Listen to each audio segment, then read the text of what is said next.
दोस्तों, साल 2025 में खरवास पर संपूर्ण जानकारी आपको इस वीडियो में मिलेगी। खरवास के शुरू होने की तिथि क्या है, साथ ही कब ये समाप्त हो रहा है, खरवास के महीने में कौन से कार्य करने चाहिए और कौन से कार्य नहीं करने चाहिए, साथ ही खरवास से जुड़ी महत्वपूर्ण बातें भी आपको जानने और समझने को मिलेगी। इसलिए इस वीडियो में आप अंत तक बने रहिएगा। तो चलिए वीडियो को शुरू करते हैं, लेकिन इससे पहले अगर आप मेरे चैनल पर नए हैं तो मेरे चैनल को सब्सक्राइब जरूर करें, ताकि इसी तरह के व्रत और त्योहारों से संबंधित तिथि की सही और सटीक जानकारी समय समय पे आपको मिलती रहे।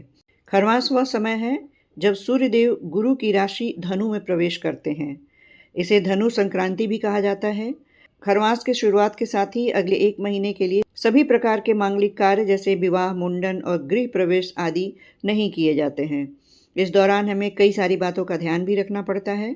तो आइए जानते हैं खरवास के शुरू होने की तिथि। इस साल धनु संक्रांति 16 दिसंबर को पड़ रही है और इसी दिन से खरवास की शुरुआत हो रही है। वहीं इसका समापन 14 जनवरी 2026 को होगा। खरवास में शुभ काम वर्जित होते हैं, लेकिन यह महीना सूर्यदेव की उपासना और धार्मिक कामों के लिए बहुत ही अच्छा माना जाता है। इस दौरान सूर्य को अर्घ्य देना विशेष रूप से फलदायी होता है। रोजाना सुबह सूर्योदय के समय स्नान करें। तांबे के लोटे में शुद्ध जल लें। जल में लाल चंदन, लाल फूल और अक्षत मिलाएं। सूर्य की ओर मुख करके खड़े हों और अपनी दोनों हथेलियों को सिर के ऊपर उठाएं। धीरे धीरे धार बनाते हुए जल अर्पित करें। जल की धार से सूर्य की किरणों को देखें और मन ही मन आरोग्य और यश की कामना करें। इस दौरान तामसिक चीज़ों से दूर रहें। मन में किसी के लिए बुरे विचार ना लाएं। सूर्यदेव के मंत्र हैं ओम घृणी सूर्याय नमः। खरवास से जुड़ी कुछ विशेष महत्वपूर्ण बातें हैं। इस समय क्या करना चाहिए, तो खरवास में भगवान विष्णु, सूर्यदेव और तुलसी जी की पूजा करनी चाहिए। साथ ही दान, पुण्य, तीर्थ यात्रा और गरीबों की मदद जरूर करनी चाहिए। और क्या नहीं करना चाहिए, उसमें विवाह, मुंडन, गृह प्रवेश और नया कारोबार शुरू नहीं करना चाहिए। इस अवधि में की गई पूजा, ध्यान और दान से व्यक्ति रोग, दरिद्रता और मानसिक कष्टों से मुक्ति मिलती है। आइए पूरे भक्ति भाव से अब खरवास की कथा सुने। बहुत समय पहले की बात है। सूर्यदेव अपने रथ पर सवार होकर आकाश में भ्रमण करते हैं। सूर्यदेव का रथ 7 घोड़ों द्वारा खींचा जाता है और उनका रथ कभी रुकता नहीं है। रथ का निरंतर चलना ही दिन और रात और ऋतुओं का निर्माण करता है। लेकिन एक बार सूर्यदेव के रथ के घोड़े अत्यधिक थक गए। लगातार चलने से उन्हें आराम की आवश्यकता थी। घोड़ा रुकना चाहते थे, पर सूर्यदेव रथ को रोक नहीं सकते थे, क्योंकि रथ रुकते ही संसार का क्रम गड़बड़ा जाता।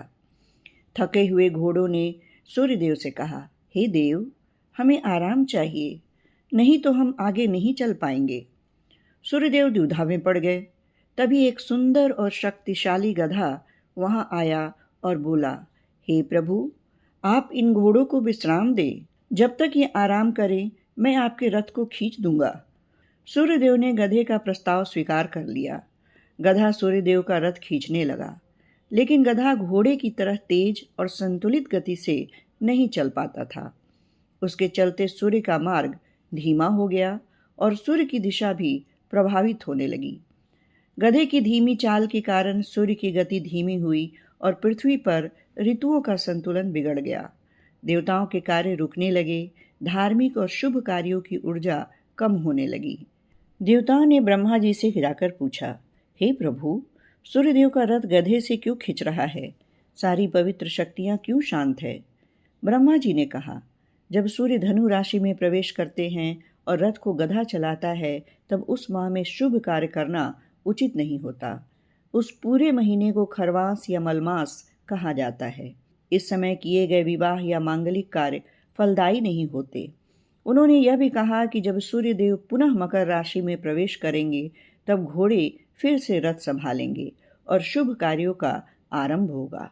ये थी खरवास की कथा। साथ ही इस वीडियो में आपको मैंने खरवास से संबंधित तिथि की सही और सटीक जानकारी दी।